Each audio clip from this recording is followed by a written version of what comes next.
co-written by Sylvester Stallone, I'll be like, okay, I'm just doing it. I don't want to even hear the script. Of course, I was like, written by Sylvester Stallone, David Ayer, like, okay, I'm in. But because my character's a villain, and well, and there's so many layers to her, and you have to find out. I'm like, why is she doing what she's doing? Just be like, "Mwahaha, let's go get the villain," and very, Yeah. but a little scared. I'm like, I, as a person, I'm like, I don't want to really go to that level, but I'm like, I did it. The nice girl or or something like that. I would rather play the villains because I feel like as bad as they are, I could find a sense of humanity or something in Yeah. them. It's not even just doing cinema there. The culture in India is so rich. So I was just in Thailand and we were documenting this.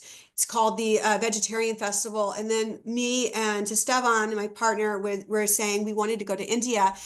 Absolutely. Once you come here, we are never letting you go. We'll just be like, listen, you need to be here now.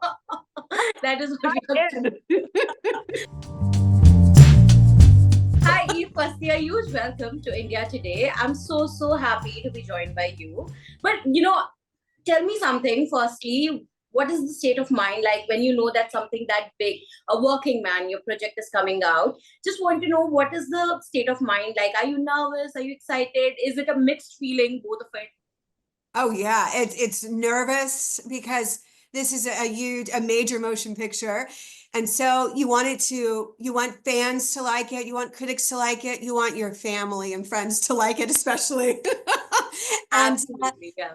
yeah, but then so excited because it's something that's seen worldwide. I mean, the movie's out today across the world, and to reach out to all these people. So it is excited and nervous would be the two main things. And I think, and just like very happy that to be a part of something Yeah. so big.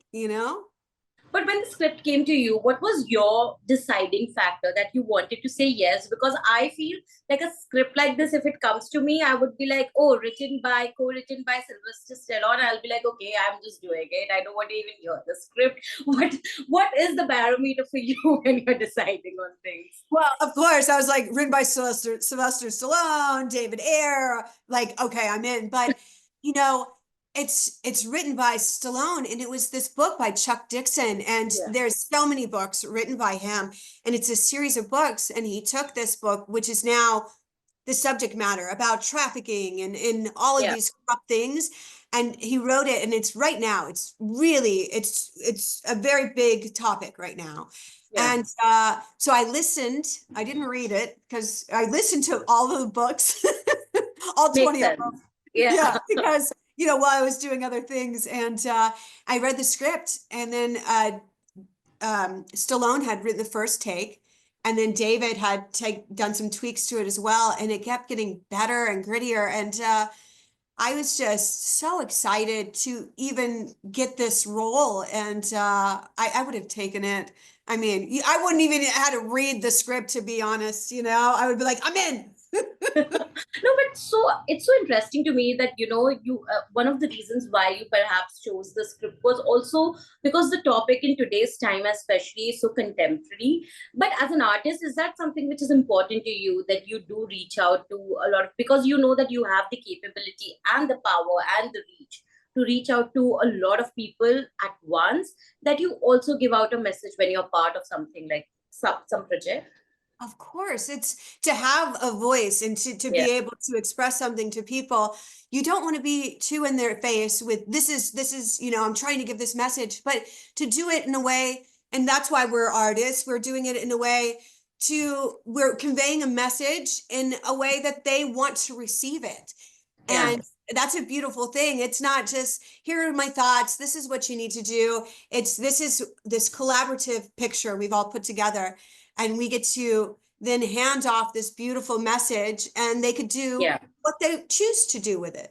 Absolutely. I love when artists are also socially responsible. And I think I mean, you come across as one of those. So I Oh, really would thank applaud you. you for that. But also, because this is an action-packed film, what is the procedure like, or the workshop like, or the pre-production like before you actually get on to a set? For you personally, what was that prep like? Well, they had flown me, we shot in London and they flew me out to London and we had 3 months of stunts and rehearsals. And, I was talking to someone earlier today and there's a lot of things that I didn't do as a character in the movie, but they had me do it to get into, let's say, the body of the character. Right. So in some, I was doing boxing and then I did Tai Chi and the stunt people we would watch the videos together in the rehearsal. And I would see, I'm like, well, that's not what my character Artemis does or would do. And, slowly my character evolved with me doing the stunts. So creating this mind and body and then mixing them together, it was beautiful. But also, I want to understand then when a character comes to you, how do you sort of prep for those characters? I mean, what is the procedure like? Well, it is an action-packed film, and preparing for this too, it was because my character's a villain, and well, and there's so many layers to her, and you have to find out. I'm like, why is she doing what she's doing? And to look at it in a way like, oh, she's just a bad person is not the way to play the character as she is, right? So I'm like, there's a reason why she got to where she is. And so I created this entire backstory, almost a book of a backstory for her. And I went through her childhood. And after I wrote it, I sat there and I imagined it. And then I felt it. And then it felt like it was actually something that had happened to me or part of Yeah. me. And I was like, this is great because then doing these awful things, which you have to justify why you're doing it. I didn't feel so bad because I'm like, well, this is what happened to me. But Yeah. you keep those moments for yourself, of course, like that's something I don't have to tell anyone how I got there, but I got Yeah. there. But when someone is watching, I feel that especially in today's time, no one is there's no black and white. There's always a gray area, and I feel with villains and antagonists, that is where they are threading. You know, I want to understand. Do you also look at it sometimes like that? Because I mean, there was a time when a villain would really just be a villain, but today I think one understands where they're coming from. Of course, that doesn't Yeah. mean that we are giving them a clean shit of Yeah. but we are just saying that okay, we still want to understand where he or she is coming from. Is it important for you? Yes, yeah, because then I think if there wasn't some understanding, then it would just be like, "Mwahaha, let's go get the villain," and very, Yeah, but I think, of course, they're not going to give me a free pass. Of course, what I'm doing is awful. And no matter the extent to my explaining why it's justified for my character, will it ever be good enough for the reasons doing it? Because we can't say, hey, well, this person committed this crime, but look at their past. It's like we all have a past, but we all deal with it different ways. But to find that it's not giving her a free pass, but to have some type of reality based for the yeah, character, I think it's good because it doesn't it doesn't help their judgment. They're still going to judge the character, but then to see that this person is a real living human, that they have a past. And when we watch the news and we watch these people do awful things, we do look into their backstory. We're like, how did they get to where they were and what yeah, made them turn? And so because we always want to compare, like what if, I do something like that? I had a past like them. Would I be capable of this? And so I think it's really important and it helps you better to empathize with yeah. people. Uh-huh. But imagine it's such a dangerous thread to be walking on, right? Like you understand where this character is coming from because you've built this backstory, but also you know that that character does not get a free pass. How do you thread those lines? Because I feel as an actor it is the most difficult to achieve. Wherein sometimes as a person yourself, you might have conflict with the character. Oh my God, why is she doing all this? On a Mhm. day, was there any particular day on set where you were like, oh my God, I don't agree with what she's doing, but I still have to go ahead and do it? Yes, well, there's some days on set, there was a abduction scene and it got really dark and like the way I was talking to the character Jenny and everything, and David took me aside. He's like, okay, I want you to do it like this. And I was like, really? Okay. But then he's like, that makes him a great director. He's like, think about, and he told me something to think about and go into it that way. I'm like, okay. And I was a little scared. I'm like, I don't, as a person, I'm like, I don't want to really go to that level, but I'm like, I did it. Yeah. It's knowing that it was okay. It's safe to do that, but not, I didn't go to a part where a point of no return, so to speak. But it came from a real place, and it is scary. It's like I hope people don't think this is really me and this and that. But I think I think Yeah. once I think they'll be fine. I think they know that I'm not a trafficker. I'm sure, and especially after this interview, they would know that you're literally the warmest person ever. I don't think that is going to ever happen. But Oh, I understand, because actors usually are wary of taking up roles which can really portray them as dark people, yeah. because the image stays, it lingers on more than necessary sometimes. Is it a bet or a gamble that then for actors like you, when you take up a role like this, because I mean, the image could stay or could not. I mean, depending how good you are in that role, but it's still a Uh-huh. gamble that you want to take. It is a gamble I want to take, and I think that I rather than playing the nice girl or or something like that, I would rather play the villains because I feel like as bad as they are, I could find a sense of humanity or something in Yeah, them. And I think sometimes when actors do it, they don't they judge the character. Not all of them. I mean, there's a lot of amazing actors, but sometimes there's this thin line of where they can judge the character when playing it. And I think for me, it's not just about me worrying about what everyone else thinks. It's kind of like this self-discovery and just trying to get into the psyche of all different walks of life and trying to find some understanding and balance and not knowing where that will take me as a person and where will that will evolve and what maybe in the future I'll do because of this work that I've done for characters. absolutely. But as a person, it's very difficult for me to not judge. It's like, have you seen those reels of late that is coming that we watch and we don't judge? And Yes, then you're just like judging. I think we are one of those people who would be like, no, I don't judge a character at all, and then I'm doing is really judging the character for the exactly. And that's fine. But we realize that. That's fine. I do too. I'm like, oh, choice.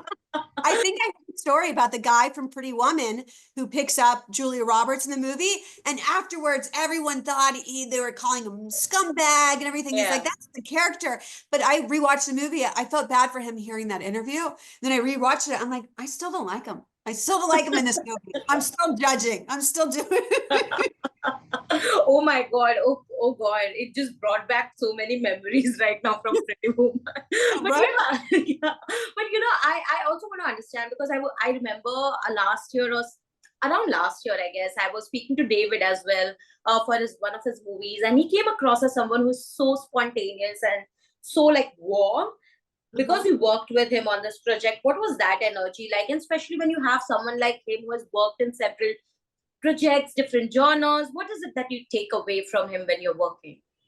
Well, he was there was like a subtlety with him. There was one time, I think we were doing the scene in the alleyway. He had the camera and he was saying something.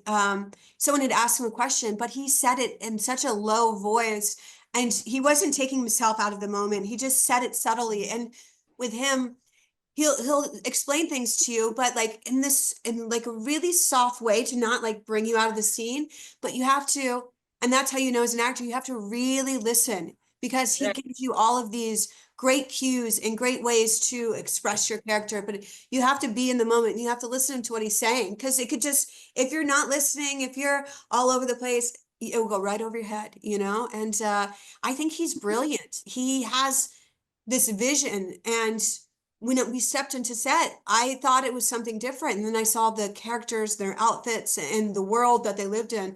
I'm like, wow, it's like this is an entire, production that I couldn't even have dreamt of myself. And how honored am I to be a part of this?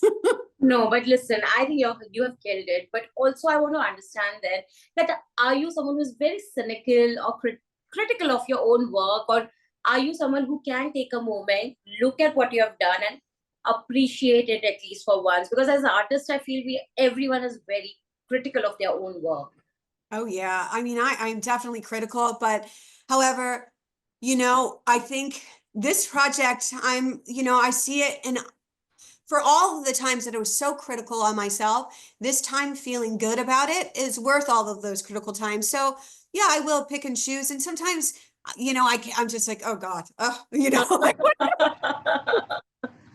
but this time I was really proud of myself, and I'm like, I'm allowing myself to be proud Yeah, and to be happy. I'm like, and that's a big step for me. And it means so much. absolutely. I think you should be. You should give yourself a pat on the back.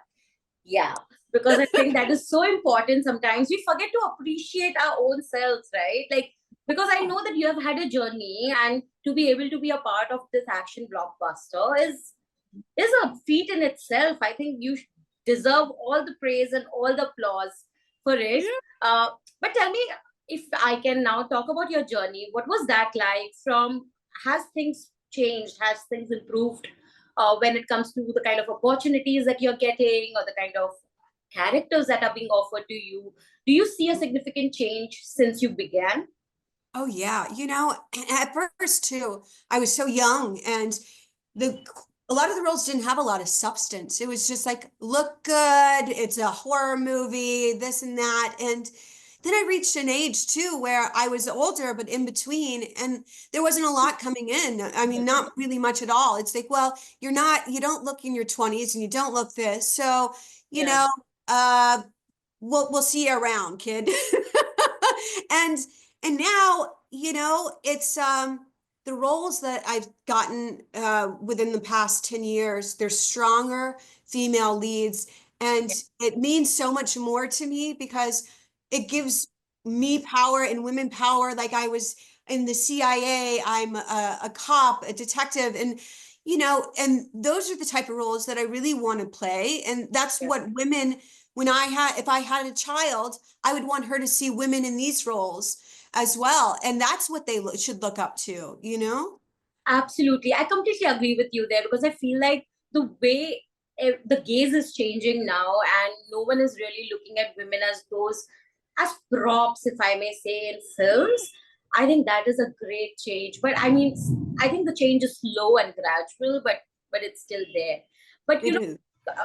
do you see more substantial role being written now, especially for women in Hollywood? Because I see a change in my industry here in India. But is it still a struggle though sometimes? Because what happens is when you read a character and this is the character that you're playing, but you don't agree necessarily with everything that they are doing. And you want to give your inputs because you understand that side more than anyone else. are Yeah. how okay is it to sort of share your opinion, and is it ever incorporated, or is it just like, oh please, I mean, you're just one thing in the frame. Don't use your brain, it I happens. think Yeah, I think it did happen a lot for me when I was younger. I think it happened so much more. And I think because of everything that's going on, we have more of a voice. And I've I've never really felt so empowered before. And I feel like they ask my opinion before I even give it now. And they want to make sure that you're comfortable. Of course, it's not always, but I feel like women we have such a stronger voice, and it feels great because it's a long journey, and I only believe it's going to get better. And I'm so proud to be able to feel this shift and to know where it was and where it is now. And I'm just like, whew, we're doing something Absolutely. That's right. exactly how I feel. Every time I'm just like, oh, thank God I was born now, because I can see that shift. I can Uh-huh. see the change, how everyone is evolving time, and no better time to see that change, honestly. But is there something, Eve, which you don't want? I mean, which is a no-no for you when it comes to a script? Like, this is something I will never take up for your Uh-huh. own reasons, perhaps moral reasons or limitations or restrictions that you have imposed on your own self. Yeah. I think, at this point in my career, things that I would have taken back in the day, it's like just being an eye candy, just like gratuitous, like just really exploitation. Yeah. And unless I just think that now it's not it's not just the roles that I'm willing to take and what I need. It's what am I trying to say through Hmm. these, and what am I accepting? And I think as females in this industry and growing, like, what are we willing to accept? And, sometimes they need a hot person in the thing, but what are you have to, you can't allow it to, I don't, I don't know how to explain. You have to find some type of moral compass when Yeah. doing. And no, it's not just about you. There's other young girls watching. There's people who need to hear your message. There's people who are looking to be inspired, who need this comfort. And that's why I watched films when I was younger. I looked up to women and men too. And I said, oh, I want to be like that. Oh, this is a message I really needed right. Absolutely. Listen, I love that you and I are kind of on the same page in a lot of things, I feel, and that's I really do amazing. too. Yeah, because I feel like very rare do you find someone who's completely like on the same page when it comes to these things. I literally feel the same way, so I get where you're coming from. But also now I want to know, because you have delved into different kind of projects where you've played different roles. Sometimes, like you said, an eye candy, but now also like a working man, where you're literally like the villain there, right? What more do you want to do? What kind of roles are you really waiting for and hoping that people can see that potential in you and come to you with those kind of roles? Something I haven't done. I was a big fan of, French cinema or cinema that had just a philosophical type theme, and something that really, it was dialogue driven, but really got you thinking.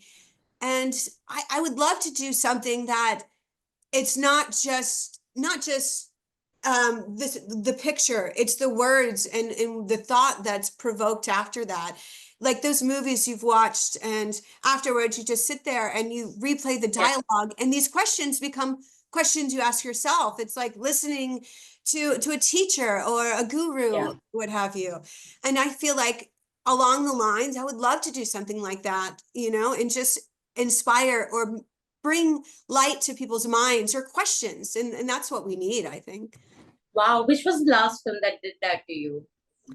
Oh, I watched, I was watching an old movie. It was, I forget the name. It was a Japanese movie, I believe, Room something, Okay. where it was, they took, it was in the past, but then it went into the future. It was, I can't even explain it. It was driven by this romantic couple and so on. It's hard for me to even understand. It was kind of it was futuristic, but in the past. Wow. Okay. I I'll get find out. I'm sorry, I don't know the name, but no, I but just I watched get it. the gist. It's Yeah. really wow. Okay. Uh-huh. Wow. Okay. So I think I'll suggest you one film. It's an Indian film that also was nominated, or at least went for a nomination to Oscars. It's called All We Imagine as Light. Uh, Ooh. I think, yeah, you should definitely watch that, because it's also a very thought provoking film. By the end of it, you'll just be like, like you said, you'll ask some questions to yourself, and I think Yeah. that it's beautiful. I think you should definitely watch that. All we imagine is light. Yes, yes, Yes. Okay. yes. Uh-huh. It Oh. won the Cannes Grand Prix at the Cannes last Ooh. yeah. So yeah, it definitely should be something that you should watch. But tell me something again, like, because I was talking about India, and in today's time, I feel like there's no border, at least virtually, when it comes to cinema. Everyone is working in all kinds of cinema, and there's no more like, oh, this is my space, this is your space, which is great for the audience and for the artist, right? How do you see that? And also, I mean, have you watched anything from India perhaps? Would you want to be a part of something from India? Because I think Indian cinema no more is only about dancing, which I think was an essential at one point. But today we Uh-huh. have changed, where we evolved so much. Do you think you see yourself being a part of it at any point? It's funny you say that. My friend Danny, he's a producer, and he just watched the movie. And I told him I was doing the interview with you today, and we had spoken about how great would it be if I got to do a movie in India. And not just that, there's so many movies. Of course, I wouldn't know the name because that's the worst thing for me. Like, It's the same with me, don't worry. there's now I can't think, Slum Town. I can't think of the name. I'm awful with names. But so we talked about that, and it's not even just doing cinema there. The culture in India is so rich. So I was just in Thailand, and we were documenting this. It's called the Vegetarian Festival, and then me and Esteban, my partner, were saying we wanted to go to India. You have so many different festivals, and the way of life. It's just there's a lot to be learned, you know, and so many spiritual gurus come out of India, and I've learned so much from the culture. I'm surprised I haven't been there yet, and I know that once I go there, my world is going to completely change. I just imagine all the colors and the Yeah, smells and the beauty. Everyone's smiling and so happy, and there's something there to learn. And yeah. I think it's a beautiful thing that I want to discover for myself. Absolutely. Once you come here, we are never letting you go. We'll just be like, listen, you need to be here now. That is what we are doing. They'll be like, okay, you can go for your, annual trips and everything, but you're coming back to India all the time. That is what it I will stay. I'm getting a house there. I'll be there all the time. it is very easy actually because people are very warm. But I would really love for you to visit since, I mean, from your talk, I could sense that you are also into spiritualism a bit. I think this would be a great place for you to sort of experience that. Uh, Also, cinema here. I mean, I would love for you to be a part of something. Me too, me too. And I know that once I go, I'm not going to want to leave. I've talked about India so much. I have a Pinterest account with like pictures from India and stories. And you know, next year we're going to go back to Thailand for the festival of and but we were thinking of going there on the way. But when we go to India, we were saying, I mean, we're gonna stay for a long time. You have to because it's so huge. Even I have not visited entire of India, honestly speaking, because it's literally very, very huge as a Oh, country. But I get what you're saying. I want to wish you all the very best for a working man because I know it's a very important project for you, a very important role for you. And I hope that people take notice of the effort that you've put in oh, for this. And thank you for all your time today and all thank the very you. best. Hoping to see you again very, very soon. I will see you in You, India. yes, yes, you have to make Yeah. me a promise right now. I think Angela, you are like a proof here that she has promised me that she'll visit India and she'll meet me in India. I promise that I will visit India and I will meet you when I'm there. And you can take me to your favorite restaurant.